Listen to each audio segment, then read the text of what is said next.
Here we go, and we're live. Topic of the day: why these men choose to live outside of the matrix. Let's hear the results. Okay, we're gonna get active. I got one of my brothers that I'm posted in the chat. I'm gonna have him come up in just a second.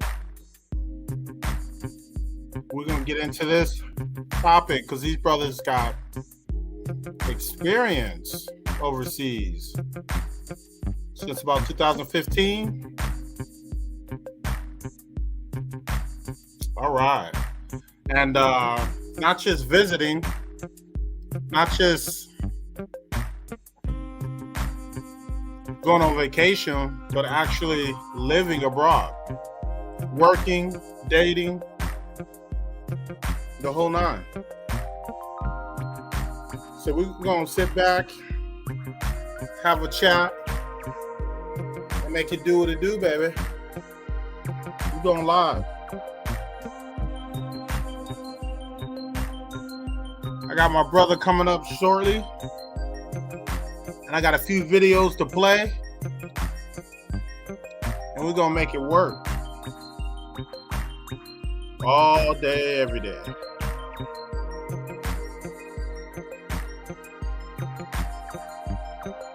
Everyone, please like and subscribe to the video. Like and subscribe to this live stream, to the channel. All my subscribers, I appreciate you. We're looking at 80 strong. The goal is to get to 1,000 subscribers by the end of 2023. So we off and running.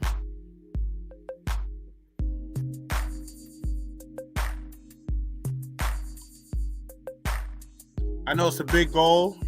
It's a tough goal, but it's my goal.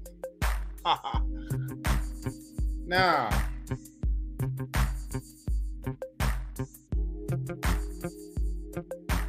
as we move right along, I want to talk about living outside the matrix. Now, what I know about living outside the matrix is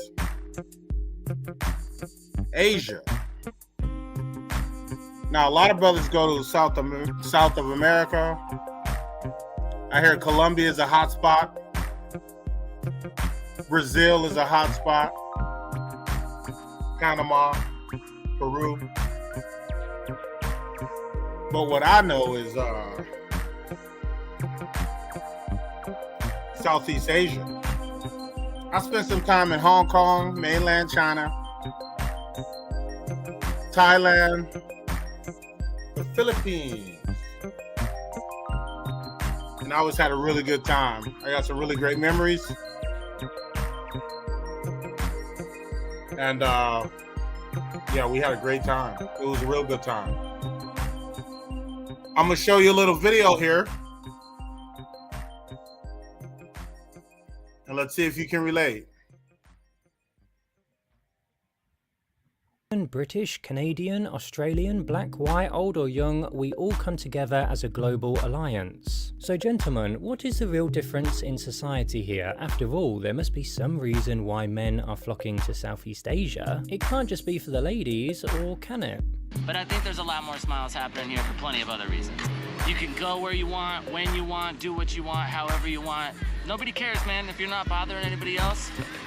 Live your life. So imagine a 50-year-old Western gentleman who has basically dedicated his life to hard work only to experience the setback of a divorce where his assets were divided. He feels disillusioned by the establishment and restricted by the hypersensitive nature of society where expressing one's own thoughts is met with debate. Then he discovers the allure of life in Asia, the warm and welcoming locals, the affordable cost of living, and the compassionate women. women. He gains a newfound freedom and the ability to live life on his own terms. To answer this question, no, most guys aren't heading to Asia just for the ladies, but hey, there's no denying it's a massive bonus. Don't get me wrong, there are men out there who have had a really tough time back home and all they want to do is to kick back, relax and enjoy life without the drama of dating. And you know what? Good for them, they deserve it. But from conducting interviews, watching clips and also checking out social media, Western men are saying the following. The women are more feminine and ladylike. The women are more caring and supportive. Traditional gender roles. Traditional values. Physical attractiveness. Nobody wants to date me. I want to date you. I find you really attractive and I think that we should go out. Go away. But what about the Western women? What do they think about all of this? Over the years, there have been a lot of claims and criticism by some women, and most of the time there is backlash and these creators end up deleting the video. But from the previous videos that we've spoken about, the top claims are Western men can't afford Western women. It's only a sexual preference. The man is weak. We y'all see passport bros coming your way. Remember, your dinner and drinks are equivalent to one coffee here. So order the most expensive things, tell him you want gifts, jewelry, and see how he start acting. You're gonna see the real him. Tell him to pay some rent. And whatever your rent is, double it. They can afford it. Okay? So because they have it. So last week, You gotta love seeing women sabotage other women. They could have a great relationship. He can improve her life to a level that she's never had before. Watch the regular guy on YouTube. He outlines their situation in vast detail. And if they seen this lady and they try that tactic and mess up their shot with the brother that's really liking them and can bring her along with him, they could be living together, they could be married, have children. She could give her kids a life that she didn't have. And she'd mess it up listening to this ABW. Oh, what a shame, what a shame. Let's keep it moving. I got recommended this video and let me tell you, I watched the entire 3-hour thing hoping it would get better, but it didn't. The YouTuber in question claimed that most men who seek love abroad are financially insecure and can't afford American women. According to her, these quests for love overseas is just a reflection of financial difficulties. She suggested that these men focus on boosting their earnings before even thinking about pursuing relationships. It's a shame that there are women out there who view men as nothing more than a walking ATM, always looking to exploit his financial resources. You would hope that this was an isolated incident, but if you look at the comments on that video, it's crazy to see how many people agree. I love Cher's comebacks on all these men who cannot afford a woman but want to be treated as kings. Men are supposed to provide and protect, period. Passport brothers have low standards of themselves. Good. Oh man. Men are supposed to provide and protect if we want to. If we want to. Not under the dominance or authority of women.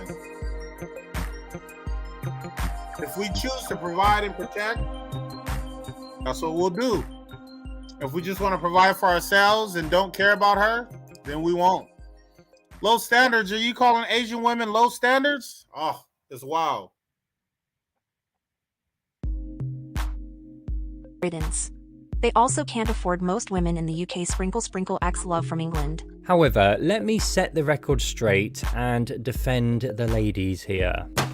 In any relationship, it's critical for both men and women to contribute equally. If a man's only motive for going overseas is to find cheap women or to exploit them in some way, well, that's just plain wrong. But ladies, we need to uphold the principles of true equality, and that means fair treatment for everyone. Now, I'm all about equality, and I mean real, genuine equality. If a woman desires more in a relationship, then yeah, more power to her. However, let's not forget that relationships require a two-way street. If a woman expects more, she must also be willing to give in return. This principle holds true whether we're talking about relationships back home or overseas. If women back home are only interested in dating a man because of his money, then it's no wonder why men are seeking different options. It's not about a man being weak or poor or any of those negative labels that some people try to throw at them. In fact, it's quite the opposite, because men who recognize this situation and choose to explore other options are showing strength and a whole lot of intelligence. Men. Ooh. Oh yeah. Oh yeah. I like what my man said. Men who explore and travel are showing a lot of strength and intelligence. I agree with that. Turn this music down just a little bit. Brother Adonis, you in the chat? You in here? I'm here, brother man. I'm here, live in full effect. The Gamma Man. effect. Oh yeah. Oh yeah. What's going on, brother man? Oh, you know what it is? You know what it is? I'm vibing on this little background music that I dropped in here and checking out what they saying about us when we go overseas and kind of our commentary as far as how we defending ourselves. It's kind of a lot going on in this space. Hey man, you already know how we did it overseas, and for the people listening, we have a few stories to tell. But you know what we getting into today, Galoy? Like what's the topic going to be today? Oh man, we about to Are we still talk carrying about- over? Oh, go ahead. My fault, brother man. Oh yeah, we're about to talk about why these men choose to live outside the matrix. Yes. What kind of results are they getting? Yes, and in my opinion, you know, we're gonna stay focused on the man, but even people in general, you already know, going overseas outside the matrix, life for all is great, you know. But yeah, we're gonna stay focused on the man, you know, so these brothers can know when you get outside the matrix, whew, you find joy, you know, not just happiness, but joy, you know. Do tell. Oh, and I do agree. I think the sisters I've seen some really nice, really beautiful sisters abroad, living a life, doing a thing, not worried about all the programming back in the matrix, and they were happy as well. So I do agree with you. Now, when you talk about joy versus happiness, what do you mean? All right, bro. So let's say somebody has, well, I'll give you an example. All right, let's say you give me, not even $1 million, man. Let's say you give me 20,000, 30,000. I might be happy, but that doesn't give me joy. You know, for instance, being overseas, doing basketball, being able to make a little child smile, that gives me joy, bro. You know, being able to connect to another sentient, to another human being, and make their life more worthwhile. You know, Great. to allow them to see, like, hey, man, you can do this too. You know, it's not just about me. It's us. You know, so when I talk about joy, bro, like being overseas, I got so much joy out of. All right, so my mantra is, how many smiles can I give the world today? You know, and for the people that don't know me, you know, Galoy can attest. He's seen me, you know, do my thing overseas. I love being with the people, you know, and getting a smile out of people. You know, that gives me joy. You know, making somebody else happy. You know, being connected to this earth. You know, to the people around us. But as you see within the Matrix, it's dog eat dog. You know, it's all for yourself. So when you get out of that and you realize, you know, we're just all connected and you can just grow together, man, the joy that it gives you, or at least the joy that it gives me. I couldn't agree more. See, that's an aspect that I want to talk about, because the narrative is we going over there just chasing women, trying to take advantage of them. They don't know the games that we play, so we can kind of dupe them a little bit. But I never hear about the value that we take overseas and that we give to the communities. Now, you talk about helping kids learn. Is that in a teaching aspect? Is that a coaching? What aspect is that in? Yeah, for me, man, it started as teaching and transitioned to coaching, but I never enjoyed. I would even tell my students, I only taught a couple days a week. Then I'll go, coaching, playing ball. But I would tell my students, I don't like teaching, but but I love helping people learn. And they was able to rock with that. I just gave them my honesty. I really don't want to be here teaching you English. So with me, it was just another thing to help them be able to adapt wherever they went in the world. And speaking of that, like one of my students right now over at China, she's a multimillionaire. Like she owns factories and stuff because her English is so good. Like it's not like a hi, how are you? It's hey, how's it going? Like what's going on? How you been? And she was like, all right, yeah, forget that. Like I want to connect with the world. So yeah, when you talk about our value over there, man, it's like for me, I was into fitness, and you can assess over at China, not everybody was real big and real strong. And the province I was in at Hunan, like I pretty much changed my whole city. Like they got gyms open up and running. Like when you talk about barbershops, hey Glory, speak a minute for the barbershops, because you was down in Guangzhou. So I'm gonna cut short. I'm gonna keep going. I'm gonna remember what I said about fitness. But right. Let's take a side note for a minute and tell these people how much they love our culture when it comes to hair and fashion. Oh yeah, about that value. Let's say brother was a barber. He was thinking like, dang man, I only gotta do cuts at the crib. How much money would they make over there? Oh man, yeah, a barber, man. That matter of fact, that's a major problem. That's a major problem when it's a beautiful life over there, but finding a man around the corner who can, edge you up real nice, real quick, and then send you out there looking clean. That's not easy. That takes a lot of preparation. Actually, you got to know somebody. Yes, it's few and far between. And they over there with our hairstyles. So even for the sisters who braid and do dreads, they got that over there. China specifically. Glory. Am I wrong? Oh no, you definitely right. I think the people might be having a hard time hearing you. There's a little bit of static coming through on your end. It might be your microphone. All right. My apologies. Let me try to reassess. All right, am I coming in better now? It's a little louder, but it's still got a bit of static in it. All right. Maybe you just got to move it around a little bit. How's that? Is that good? Oh, yeah. Let me hear you. We in there? Nah, we still got, it's louder, but it's still static. Yeah. Let me hear you. All right. We in here now? Is that better? Yeah, that's better. All right. I'll hold it. I'll try to hold this position. Oh yeah, that's better. I hear you now. Okay. Yeah, but the sisters, as far as braiding hair, man, they do a lot. They go a lot to get their hair to be thick.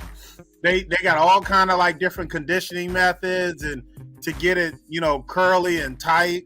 And then they rocking flat tops. The ladies is wearing braids. They into all of it. They into the dancing.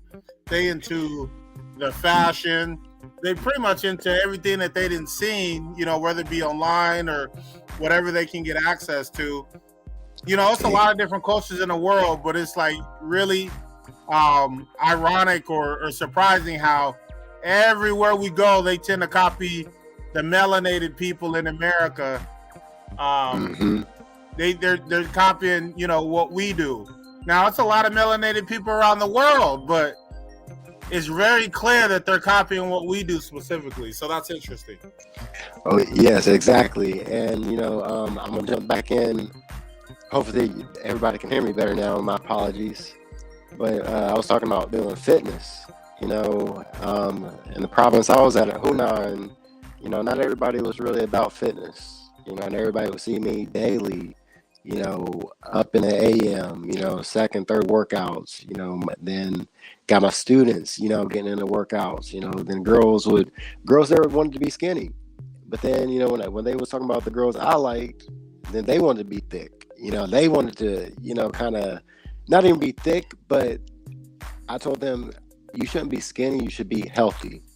And whatever your body transitions to, as long as you're healthy, you're good to go. As long as you're working out, treating your body well, and some of them, surprisingly, like, all right, cool. We're gonna go ahead and just, be healthy. Now, brother, you said you was in Hunan. Tell the people what is Hunan, and like, where is that at? What country? Where is it at in the country? Well, all right. So obviously, we talking about China. So Hunan is like kind of in the south, but it's not all the way south. All right. So Hunan is where it's real rural. So if anybody, the easiest way to explain Hunan is very well known, because if you ever seen the movie Avatar with the blue people, Zhangjiajie, that was shot at Hunan.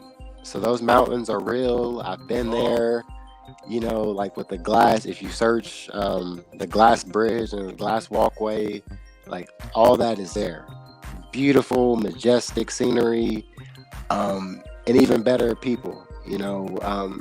It's a farming culture. So a lot of good food, like straight from farm to table. Yeah, that's what I heard. I never been to Hunan, but I mean, I'm familiar. My profile picture that you see is me up in the mountains, actually, and the mountains of Tibet, in the northeastern, part of outer China, near Mongolia. And they had some beautiful natural phenomenons, in China or in that area. Yeah, a whole lot, man. And I just wanted to touch, bro, real quick. You was talking about value.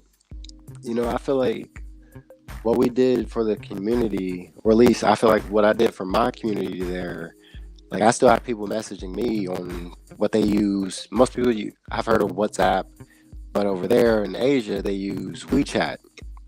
So, the WeChat platform, I still have a lot of people message me, ask me like, hey, bro, when you coming back? Or are you coming back? Or, just how you doing? And I feel like that's really a progression for them, because generally speaking, most Chinese people will not initiate contact. They will not message you first. Right. So I feel like for them to take time to actually initiate contact and message me first, that means I must have done something, good enough to touch their heart to make them remember me, even though I'm, all the way across the world. Indeed. Yeah, like you said, they're pretty reserved, pretty shy people for the most part.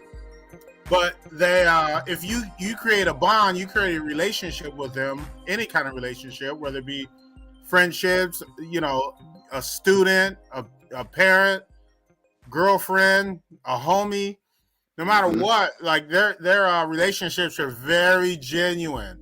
They don't have the superficial aspect of, high-buying friends, and, they're not social media based people because they got their own platforms. They are social media based, but it's internal. It more reflects their culture. They're not heavily on, Instagram, Facebook, and all those other types of platforms because they use their own platform. So they've kept their culture in this world that, social media is affecting so much in the Western world. They've been able to keep their culture, so they really have genuine relationships. I think that's one of the biggest difference between the East and the West, and mainly China, particularly China. I can't say I totally agree, but that's a different topic for another day. If people want to go down the rabbit hole, Mm. you know, because when you talk about Manchuria, you know, and what they've kept, you know, it's like that. All right, so if people want to go down the rabbit hole, you know, which Yeah, we can let's do do that. it. You Let's do know, you know, when we talk about China or looking into the archives at Manchuria, you know, you get into the indigenous or aborigines who are actually there. And even down in Guangzhou, you still see a prolific amount of darker or melanated Chinese people, you know, who could be from the, you know, it was, correct me if I'm wrong, from my studies, and my students even told me I was correct. The first the first emperor of Manchuria was Zhang Shui.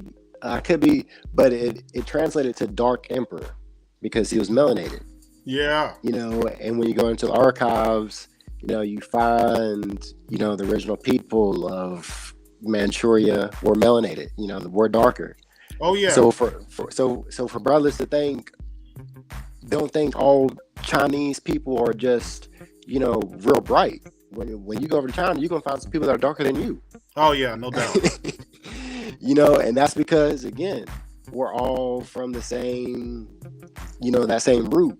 You know, but people, that's one thing that I found shocking. You know, until I got into the culture and got to learn the language. And speaking the language, there's so much intact of our culture that's still in their culture. You know, so when I tell them like, hey, we're one and the same people, and I speak it in Chinese, they get it so quick. Rather us trying to speak English to each other, knowing that's not our native tongue. Yeah, like you said, it's a rabbit hole, and like when you get into it, man, it's really surprising as to how much we connect on that level, like you said, as opposed to dealing with the English, you know, European influence, because they're trying to get that. But when you connect, you know, on with their language and speak about like real history that's not influenced, we have that connection. It's really dope, actually. Indeed. And actually, hopefully, he'll have time next time to come into the chat. I actually met a guy from Hunan in my city, and he worked. It's kind of ironic because he works at the China Panda. Panda Express? So, yeah, or Panda Express. My bad. Yeah, Panda Express. Yeah, that's where he works. So, like, the irony of him coming all the way over here and he's working at Panda Express, you know, but he asked me to get jokes. He asked me for jokes. Yeah, but you know, it was so dope meeting him, bro, because he didn't think I knew Chinese. So when I started speaking his local dialect, you know, he was like, oh, okay, like you really know my language, like you got it, you know. He's like, your Chinese is better than my English. And so right now, for me to give him a chance to kind of truly experience how I would want someone to experience my culture, I have that. You know, it's not going to be the Matrix version. You know, he's not going to get that Matrix tour. You know, I have a chance to actually open his eyes and, you know, introduce him to what this land really is. You know, as well as also we're going to do, I'm doing free Mandarin this summer. And, you know, he's going to help me. So we're going to teach children, you know, to learn Mandarin. Righteous. You know, and the key is for them to be able to see what this topic is, getting overseas. You know, when you're able to travel outside of here, there's so many more opportunities for you. You know, because most of them would be like, okay, well, how did you learn Chinese? Hey, I went there and did it. Hold on, brother. What you saying? You saying you speak Mandarin? If anybody in here speaks Mandarin, 现在你应该听懂我，因为我会说中文。啊，我也要，我会说一点点中文啊。但是现在你好久不会没说中文。对吧？不会啊，没有中文就是很难，就是很难。我会说普通话。你听不懂我？哎，我翻译。So I'm gonna switch to English. So Okay. I was telling Galoy, it's been a long time since you've spoken Chinese. See, well, Hao Joe. So if you're Oh, Hao listening, Joe. I thought you said Yeah. Metro. Hao Joe. Yeah, Hao Joe. Yeah. I see. Yeah. So I was telling Hao him, Joe. That's like Hao Joe, like a long time. exactly. So, so even right now for you guys listening, me and my brother can just switch it, and you guys say, all right, man, let's turn this shit off, or let's turn this. Or sorry for my English, sorry for the for the cursing. My apologies. But you guys, like, man, let's turn this junk off. I ain't trying to hear that. But how would you not? One thing that I've learned, especially with some of these brothers talking about, wanting a foreign girl, like I want somebody foreign. Okay, but you only speak one language? Right. Come on now, bro. Like you want a foreign girl, but you can't speak her mother tongue. So you telling me you want to go real right now and rap to old girl, old shorty on some old English BS, but you can't understand anything she says if she speaks to you in her native tongue. Right. He want the baddest one, but he Come on now. expect her to come over to his language. Come in a on, foreign miss me with country. that, bro. Right. Exactly. Like I met this old girl, and she was Italian, and she tried to pull some Italian stuff on me. And you know what I told her, Glory? I said non monte parli. Oh no, I forget it now. I done put myself on the spot. It's non monte bone italiano, which is I don't speak Italian very well. See, that's the only thing I know, but I've been able to expand enough to know a little bit of every language. Right. With Arabic, to teach you and whoever's listening. In Arabic, what's up is kafalik. Kafalik. Or they might say, amale, which is how are you?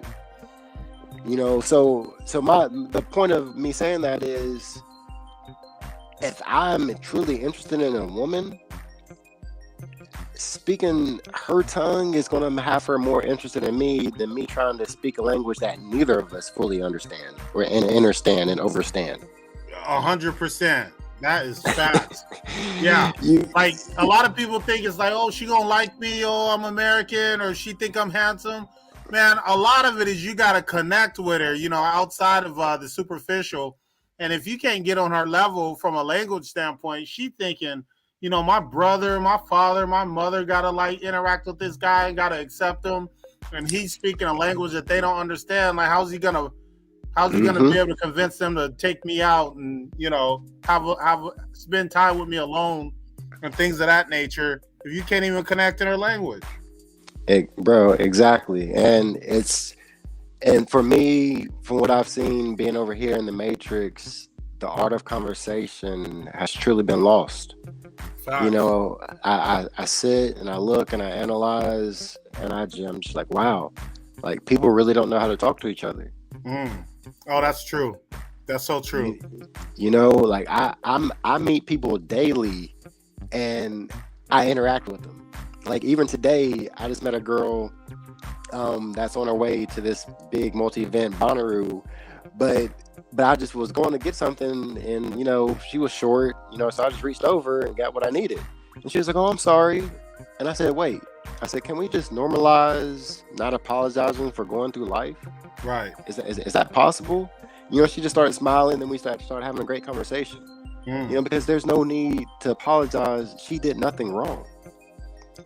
So that's kind of my whole thing. I'm trying to tell people, like, stop apologizing for just going through your life and just having your human experience.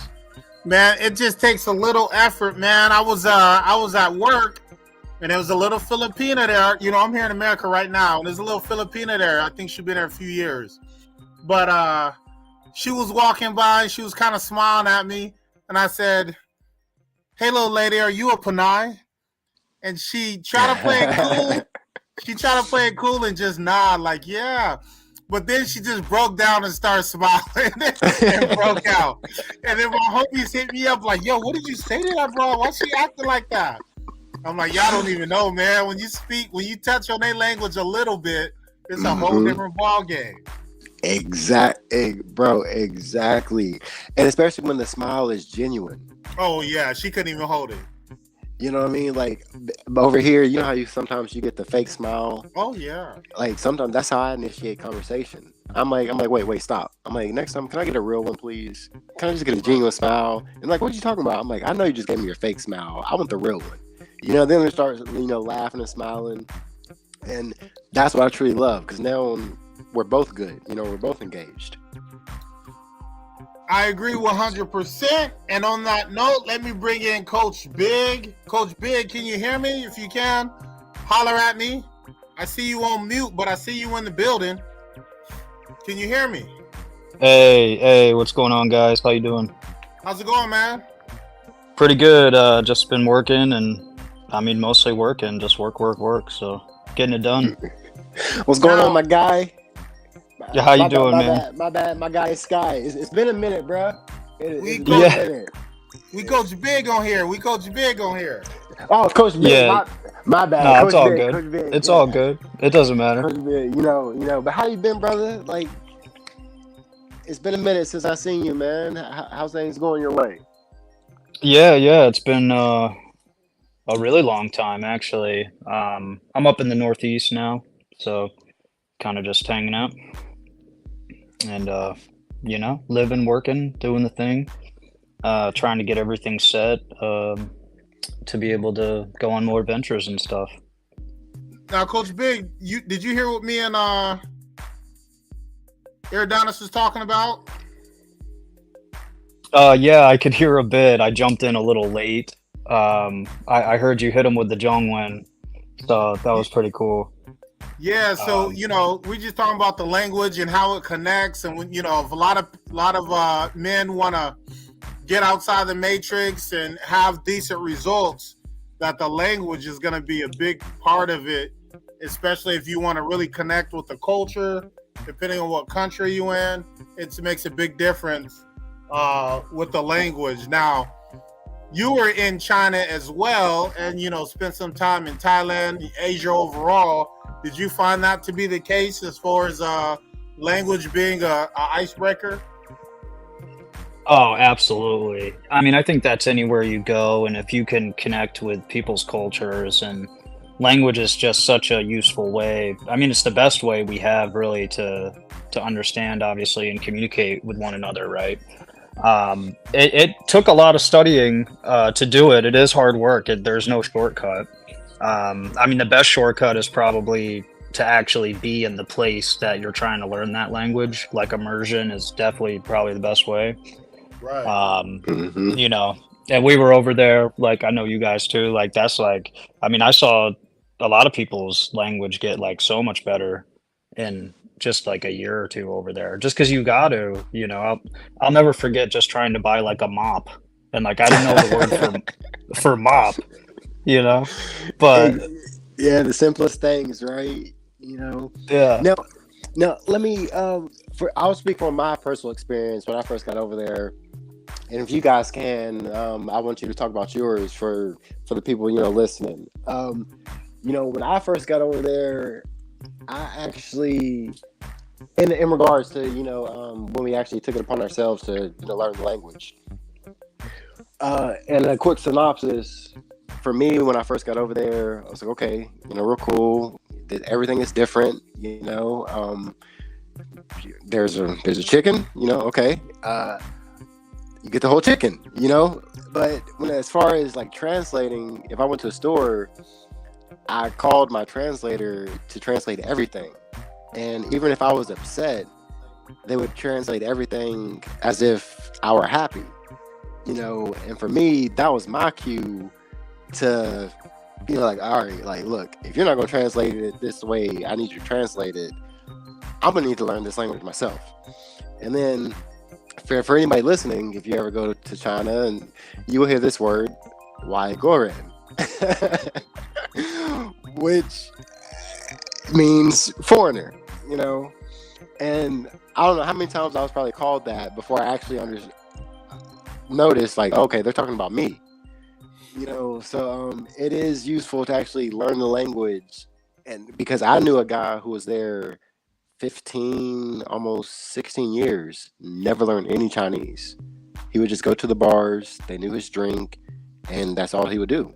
Teach the class, go to the bars, that's it.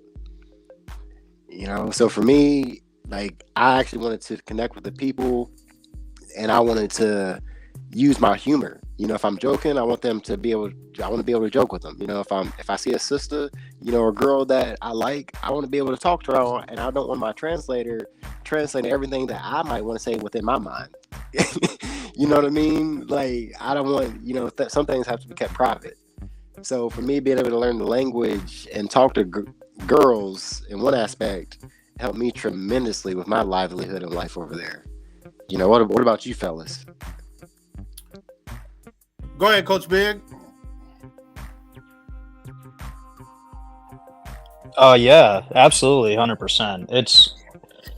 It's crucial. I think it's also gotten a lot easier, which is good. I mean, the technology we have now has been such a big help. So, I mean, you don't have to necessarily be an expert. You don't have to necessarily go to school for like years and years. Lots of apps and other ways to learn, or you can get a online teacher for language and things like that, or maybe find a local class around. I don't know. But with the technology and what's out there, and if you just put in the effort to study it a little bit, you can definitely get around pretty good. Like, I mean, there's definitely times you need the translator though. Like, definitely. Mm-hmm. Exactly. Right. Go ahead, G. There's a lot of levels for it with me. Being American, how everybody, for the most part, speaks English. Over the years and over the decades and centuries, it's been ingrained in us. And the world kind of clowns us a little bit. And so I hate the stereotype of being a Westerner or a foreigner, who only speaks, one language. So it's really important to me to get outside of that box, for one. Two, I love seeing my brothers speaking multiple languages because, frankly, back home, there's a lot of people that kind of treat us as if we can't evolve and be dynamic. So when you see that, it's a beautiful thing. Then to be able to interact with my brothers, man, I went to the Philippines one time, and one of my brothers who I met up in China, we was in Cebu, and we were rapping, and then people was kind of like, because we was only brothers there, and people was kind of getting in our business a little bit, ear hustling, we switched the language to Mandarin. And we started rapping in Mandarin to block them out. And you already know, when you go to foreign countries, they'll block you out. They'll talk English to you, but then when they don't want you to know what they say, and they'll block you out and speak their language. Well, that happened to me a million times before I learned enough of a language to be able to do that and have my private conversation with my brothers, plan out where we was going to go and what we was going to do without people ear hustling because they didn't understand Mandarin while we were in the Philippines. So just having that dual language, just that ability, I don't say it makes me feel special, but it almost puts you on the same level as the world. The U.S. system puts you at a disadvantage because most of the world can speak more than one language, and we're the only people fumbling around only speaking English. I do not like that feeling. So I shake that off. And then, of course, what you guys were saying was with the connection and learning those tools to be able to really engage people. That's all beautiful as well. But shaking off the negative stereotype of the system that we were born into is important for me. Now, one thing, G, in my opinion, why would that not be special? For me, that is special for us to be able to speak different languages. You know what I mean? So I wouldn't say that's not special. No, it is based on our circumstances, and I love to see it. I love seeing my brothers do it. But I feel like we're getting on the same level as a lot of other people in the world, 8 billion people. It's an awful lot of them that speaks multiple languages. And I don't think it's a whole lot of countries where they only speak one language. Most people can flip it a little bit. And so... Indeed. You know what I mean? Indeed. It might just be, y'all, each one of you guys can correct me if I'm wrong. It might be within the demographics. Because you got to look at certain schools like Mexicali. A lot of them within the schools, it's Spanish and English. Because there's so much of a, you know what I mean? That's a good point. Into certain places, because I know you can go to certain places and within the U.S., the streets signs are in Spanish. Right. So I feel like demographic also plays a part in that. Like if I was in the more southern or, in Tejas, Texas, I know my Morse Latin or Spanish would be a whole lot better than what it is right now. Because I would be in it. So I feel like demographics has something to do with it. Even back at China. If you're in, Shanghai or Beijing, you probably never have to use any Chinese. Yeah, that's true. Yeah. I was in the cut like Neosporin, so I was in the rural area with the farmers. So no choice, you gotta learn. Yeah, and I taught myself Chinese. Righteous. And I because I just wanted to interact with them so much. But for you guys are in big cities, and traveling down there and having fun with y'all. Even for you guys, like, wasn't there a lot of Chinese people who actually still spoke English like very well? Oh yeah. We found a pocket of friends who spoke English, and then we had a pocket of friends who didn't. I mean, it was beautiful like that. Like you could roll with the English crew, and then you could just switch your brain, and then you be with your homies that only speak Chinese and struggle with English, and you go back and forth. You know what I mean? It's like sometimes it's just easier to say it real quick in Chinese, or you just in that mode, so you just spit it.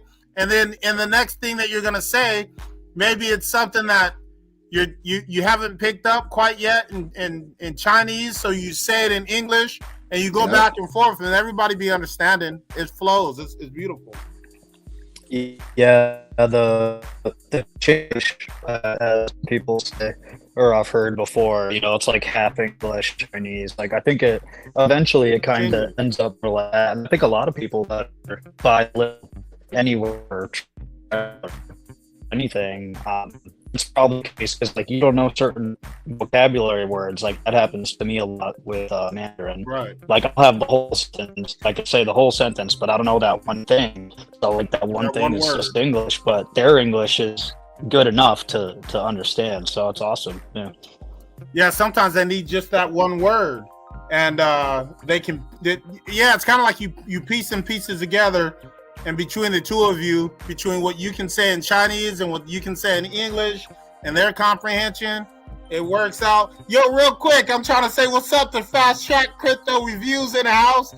What's up, brother? Everybody go out.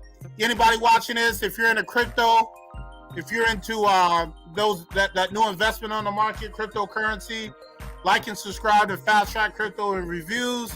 That brother does a good job on his channel as far as giving you information on the ongoings that's going on right now. I've checked out his channel. I personally buy crypto, so I check that brother out as much as possible. Everybody like and subscribe to this live stream if you're looking, or if you catch it on the replay. And let's keep it moving. So, brothers, I want to kind of show a little bit of some content, and then we could springboard off that. And y'all can let me know just your perspective and what you think about these videos. All right, go ahead. Let them roll. All right, here we go. Hello. This is Tom from Tom and Ruth Philippine Adventures. Average salaries here in the Philippines. A farm worker, 3,000 to 5,000 peso a month. A doctor, 50,000 to 75,000 peso per month. A dentist, $50,000 to $60,000 per month. An accountant, $45,000 per month peso. A cashier in a store, 5,000 to 7,000 peso a month. I will do a video and talk more about this, so stay tuned. Okay, so he talking about the money. He talking about Philippine pesos. And we know that the dollar to pesos is 55 to 1. So when he says a doctor makes 55 or 50 to 70,000 pesos, we know that's about $1,000 to maybe $1,300 a month. This is a doctorate MD. Hold up, bro. Last time I was in the Philippines, it was 45 to 1. It's went Oh up yeah, to the 50. pandemic switched it up. It's It went 55 to- now. It's been higher than 55, but it's 55 right now. So like pretty much $100 for people, make it easier for people listening. $100 would be like 4,000 pesos. Nah, So now- like oh. now $100 is 5,500 5,000. pesos. I mean, that's what I was telling them. Like when I went, I was giving them, Oh, okay. from when I went there. So that's how much it's jumped. Yeah. Wow. Okay. And all right. So I personally, I've been to the Philippines. I actually have some people out there who are doing very well. And hopefully I'll be able to be back out there. But for the ones listening, when you talk about livelihood, a meal in the Philippines, depending on where you go, if you might be about 130 to 200 pesos, Right. at just a regular spot. Now at a nicer restaurant, you might be going up to, higher than that. But so for someone making 5,000 pesos a month, which is, like you said, G, today, $100 US, that's really scrounging on and a budget on how you live, because even though it's a cheaper style of living, things still cost over there. Yeah, I think he's talking about like a farmer probably makes about 5,000 or $100 or 5,000 pesos, but they live off the land. No, he said in this video, he said a salesperson, like a regular like store Oh worker. yeah, at the grocery store. Yeah, Yeah, they're making 5,000 5 to pesos. 7. Yeah, absolutely. So that's $100, $125, $130, something like that at the high. Exactly. And I would spend that in a night, or I could spend that in a night. I'm not gonna say I did. I did. I'm not gonna lie. I did. Yeah. Okay. All right, If you I'm want to gonna be wild honest. out, you can get I'm it be done. honest. I'm be honest. I went to the club. I bought a bottle. I was Oh, on yeah. vacation. You If know you what I want to mean? wild out. Yeah, but it's just crazy because I got took into the Shut pool it party. down. Yeah, but oh no, I met some rich, because if you got money in the Philippines, the tax over there is ridiculous to get cars, just like it is in China. Oh yeah, You yeah. know. To get cars, So when you see somebody driving a Ferrari and all Yeah. that, they pay they double. got or triple. Even. Yeah. They have money. Crazy bread. So I met some people who were in the fishing business and actually supply the whole Northeast and West Coast of the U.S. And dude has like about 6 or 7 houses that he told me about throughout Manila and Philippines. So it's just crazy how much you can have. And it's also crazy on the other aspect, how little you can have. But to see how little people have and how happy they still are, or how joyful even, man, you can't beat it. Righteous. So I mean, if you looking at just surviving, going over there, man, what I think. I mean, if you go on low level survival, you can probably get by on just $500 a month, US dollars. If you want to live pretty good and not have no worries about nothing, I think you probably need $1,000 a month. Yep, and you doing great. and then you mess around and have $2,000 a month, and you wilding out like you throwing money in the air almost. You know, you just acting a fool like you wasn't raised well. Yeah, come on. And indeed, you know, people like, look at him, like his mama ought to be ashamed of herself how he acted. Because the thing is over there, like to go back to what I said about fitness. Okay. You know, I've been able to teach a lot of people about fitness. And when I went over to the Philippines the first time, I met some people who were into this Herbalife thing, you know, doing fitness, and they got me to coach the advanced training, you know, because they saw my workouts were a little different. If you go to these people right now on IG, they have 20,000 followers from still following the fitness and doing their own thing from, you know, just me helping them out, you know. So to say that the money they're making, they have 2 housemaids. And over in the Philippines, it's real big if you have a housemaid, because they live in with you and they do all the work. Oh yeah. You know, they cook, they clean, they do the laundry. You know, that's a show of status over there. You know, so for them to have 2, that just shows me like how well that they're doing. You know, so it's like over there, so that might be, but maybe 2,000 or 3,000, because you would have, and you guys can correct me, you guys have people, you would meet people in Hong Kong cleaning or being a housemaid coming from the Philippines. Oh yeah. Quite often I would see that. Mm-hmm. So it's crazy how just being in a different place, you know, how the cost of living can change so drastically. You know. Yeah. Yeah, it's night and day. It's night and day. It really is. It is. Yeah, I've seen. I think that's a good idea. I mean, I actually have plans. I want to live in the Philippines, probably within the next 2 years, 3 years or so.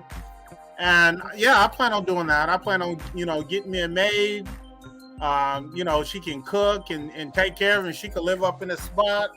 Or unless I get me a girlfriend or a serious relationship, you know, however it goes. But yeah, I really enjoy that lifestyle. I mean, even in China, I kind of had that, but it wasn't as in depth. I would just have them come through once a week, and they would just, you know, hook everything up, hook up the laundry, and then, you know, I would have them. They even had a key and everything, and they were real trustworthy.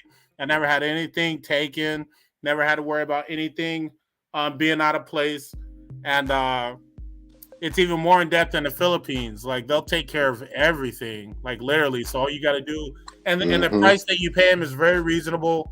It won't be a problem. So yeah, the financial aspect is definitely something I think brothers and you know, foreigners or Westerners, whatever you want to call them, should look into.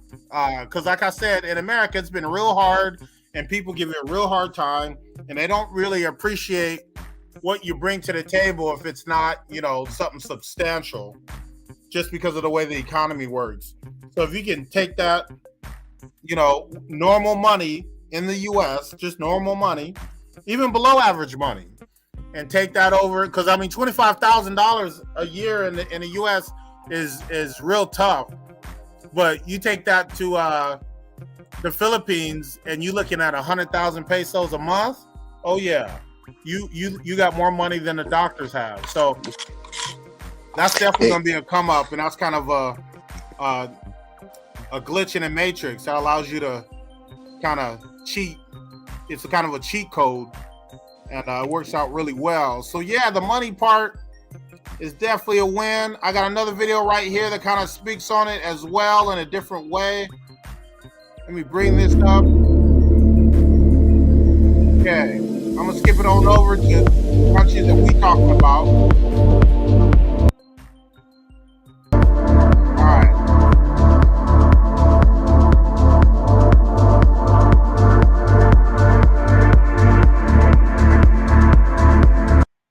Okay, so like these are some countries that a lot of us are familiar with, or a lot of Americans travel to and are starting to move to using their passport power. We got Indonesia, which is a beautiful country. I know Bali is really nice. I've been there once.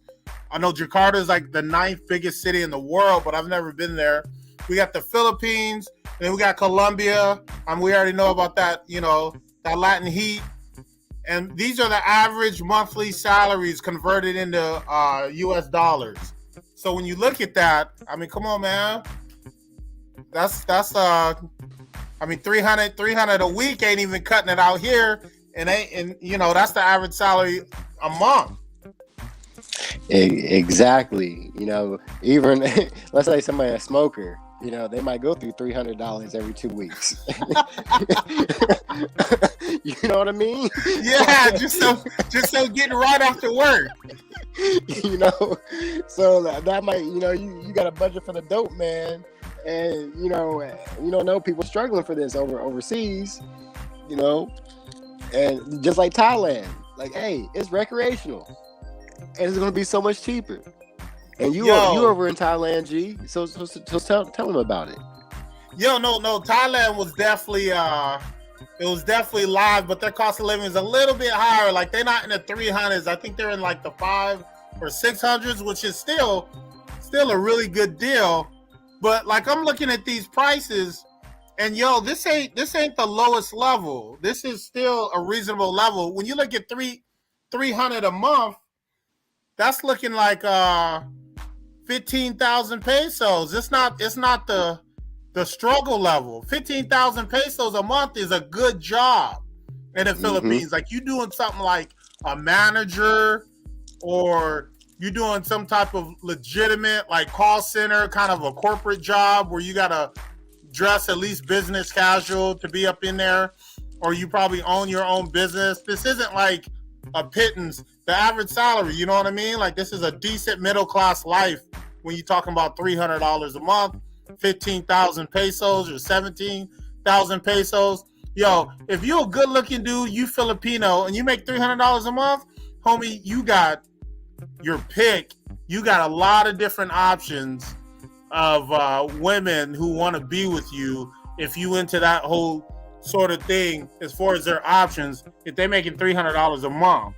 So, I mean, we go over there, with our 1,000 or 1,500 or 2,000, whatever it is, and it's life-changing. It's absolutely life-changing. So, and then when you look at it at the Thailand, like you were saying, it's not as dramatic as Indonesia, Philippines, or Colombia. And like Colombia is beautiful. Oh my word. Thick Latinas. I mean, who doesn't like them? And that's only $310. Let's get to Thailand.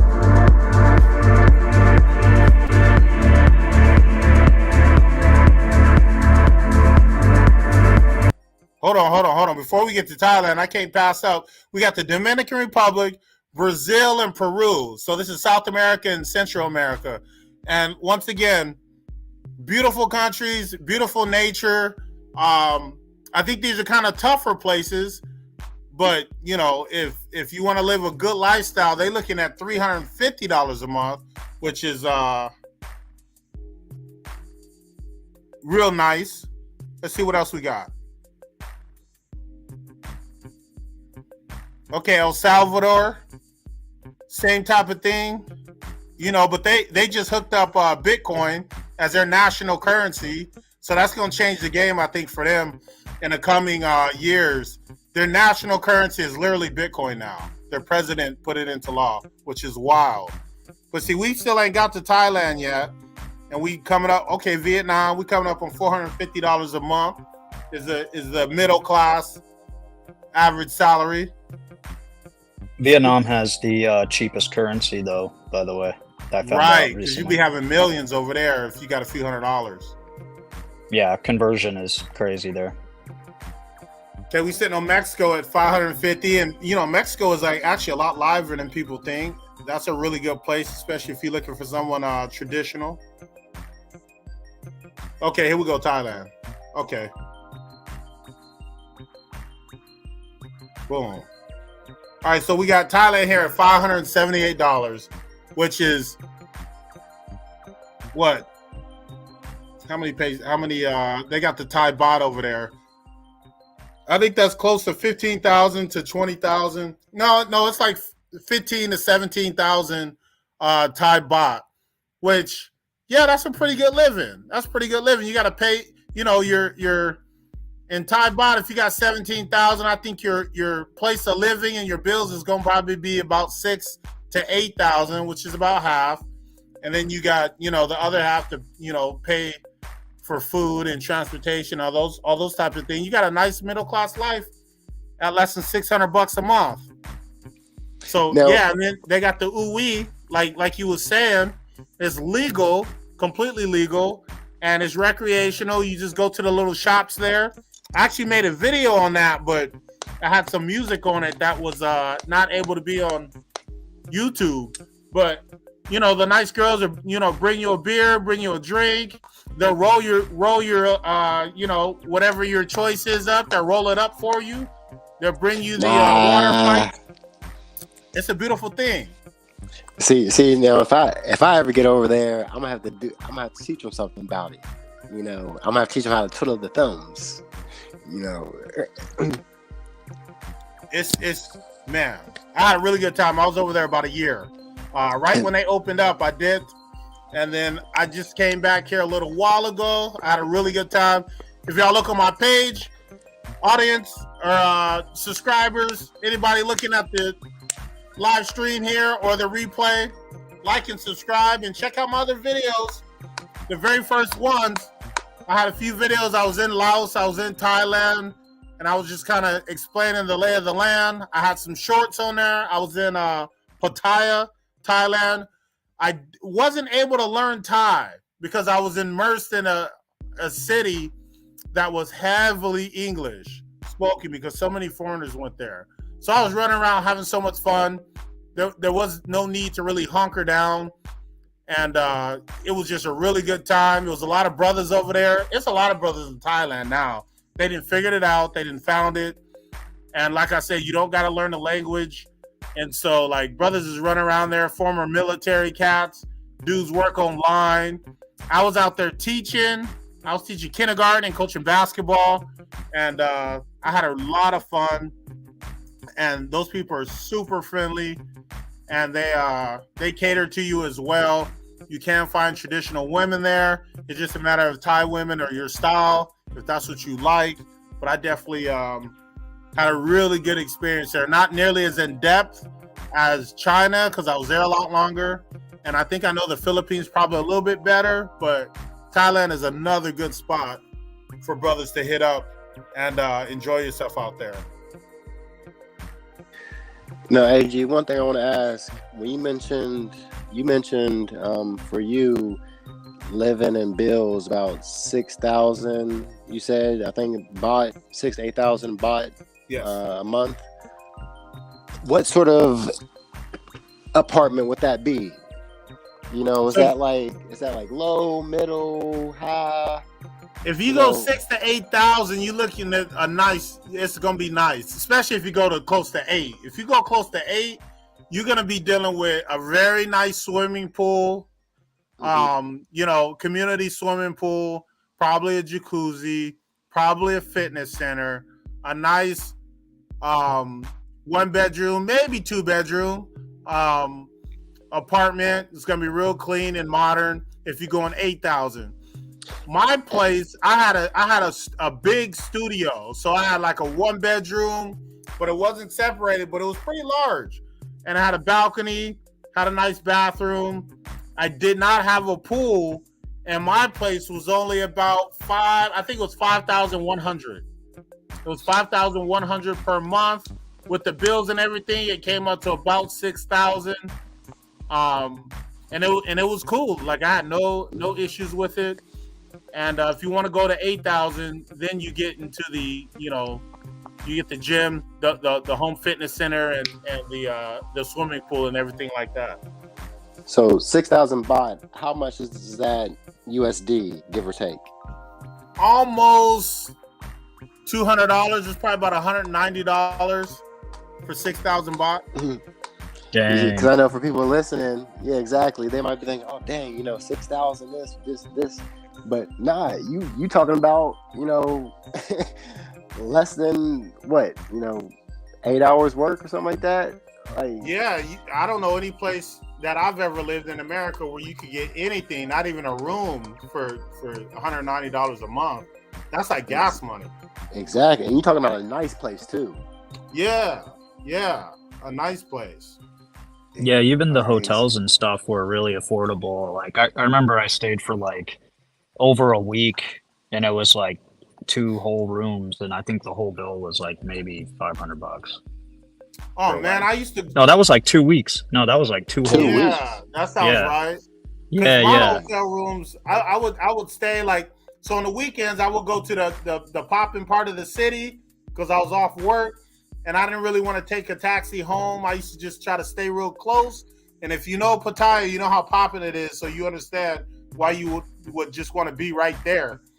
And I would pay like $10 to $12 a night for my hotel room, and it was right on the strip at Walking Street, and it was popping, and it would be definitely less than like $13. It'd be like $12, $10, $11, $12 a night. I would stay there Friday, Saturday, and Sunday, spending like $30, $32 for the weekend.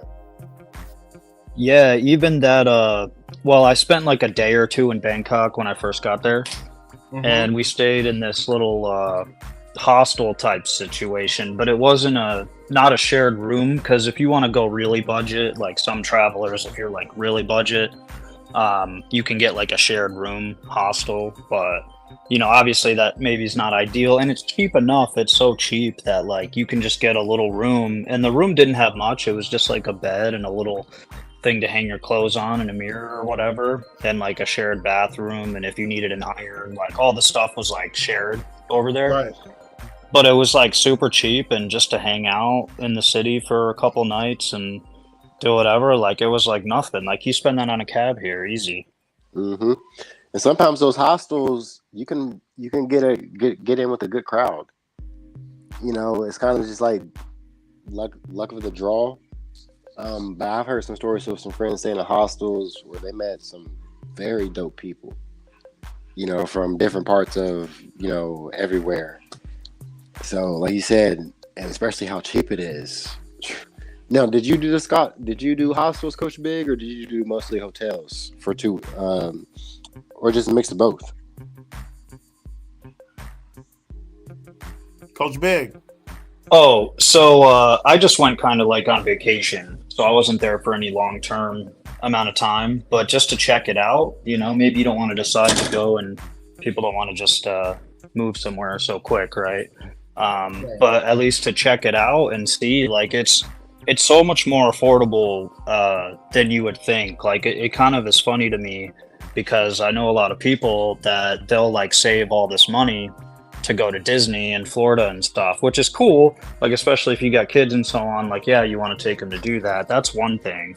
But I'm talking about even just like adults that would rather do that. And they feel like there's like a general misconception that travel is crazy expensive and only rich people can do it, and whatever. But the truth is, like, you could even go spend some weeks in Europe for half the price of going to Disney in Florida. I mean, and that's on euros. That's not even on a much cheaper currency. So that's big facts right there.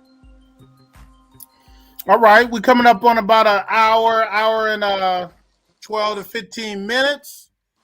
I like the way this conversation is going. We should probably get back together and have a part 2, because there's a few more topics. I got a few more videos to show to get that reaction. We got to the culture part and the money part. We didn't even talk about dating really, and the kind of the perception. So we got a lot more to cover, but I think a little over an hour is good, and we can reconvene if you brothers got time. I'm down with it. That's cool with me, brother, man. Absolutely. Tell me about the hill. Tell me about the hill that I know you got. I got on the screen to follow the hill on Patreon. Can you tell us a little bit about that before we wrap up? Yeah, man. The Hill is just something I started with some brothers for a place where, man, we can just, not even for brothers, just people in general, Right. a place where we can just connect, learn, grow, and just, just how can I put it, just gain knowledge together, in all aspects, whether it be mental health, fitness, culture, archives. There's a segment that I talked about before this one, which is about, job and joy within the US. So that's why this segment was so dope, because now people can hear, we just went an hour easy, all just of how much joyful we were overseas, Right. and we could easily extend this. But on the Hill, it's just a place for people to just truly, if they want to go down the rabbit hole, that's the place to come to. But it's always a safe place to be, because it's all about the growth process, and everybody's having their own human experience, and it's always going to be respected. Okay, yeah, we'll dive into that a little bit more in part 2, and then we'll be able to take your link on Patreon and drop that into the chat. So anybody checking it out, they can link right to your Patreon page and sign up and check out that content. As they check out our content, because we want to expand this network. So that's perfect. Yeah, let's definitely do a part 2, and let's get into it. Definitely, man. Hey, I appreciate the invite, Galoy. Thanks for having me on the Gamut Effect. Coach Big, it was good hearing your voice and catching up with you. Hey, Planet Universe, you fellas doing well, and keep pushing on until next time we reconvene, and keep coming with the fire. Absolutely. Thanks again for having me, guys. Good discussion. Excited for part 2. I think that's going to be cool. We're really getting into some real stuff, so it's awesome. Let's keep it going. Keep it moving. All right. I appreciate you, brothers. You guys have a very unique experience, so I love talking to y'all and spreading this knowledge.